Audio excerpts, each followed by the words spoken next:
ఇక్కడ చూపిస్తున్న విచిత్రమైన మూర్తి శ్రీకూర్మంలో ఉన్న కూర్మనాథస్వామి. 11, 12 శతాబ్దాల ప్రాంతంలో అది శివలింగము అని ఆరాధించేవారు. కూర్మనాథస్వామి అని ఎవరికీ తెలియదు.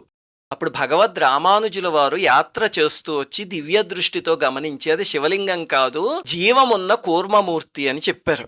అప్పుడు అక్కడున్న వాళ్ళందరూ ఆయన ఛాలెంజ్ చేసి అయితే నిరూపించండి అని అడిగితే రామానుజుల వారు ఆలయం వెనకాల ప్రదేశానికి వెళ్ళి అక్కడ స్వామిని ప్రార్థించేసరికి అప్పటిదాకా తూర్పు వైపుకి తిరుగున్న మూర్తి పడమర వైపుకి తిరిగిపోయింది. లాగా మీరు ఇప్పటికే ఆలయంలో గమనిస్తే కనుక స్వామి పడమర వైపు ఉంటాడు.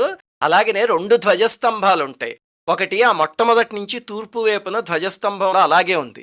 రెండవది రామానుజుల వారి యాత్ర తరువాత విజయస్తంభం అని చెప్పి పడమర వైపు కూడా ధ్వజస్తంభాన్ని ప్రతిష్ఠించారు. ఈసారి శ్రీకూర్మం వెళ్ళినప్పుడు చూడండి.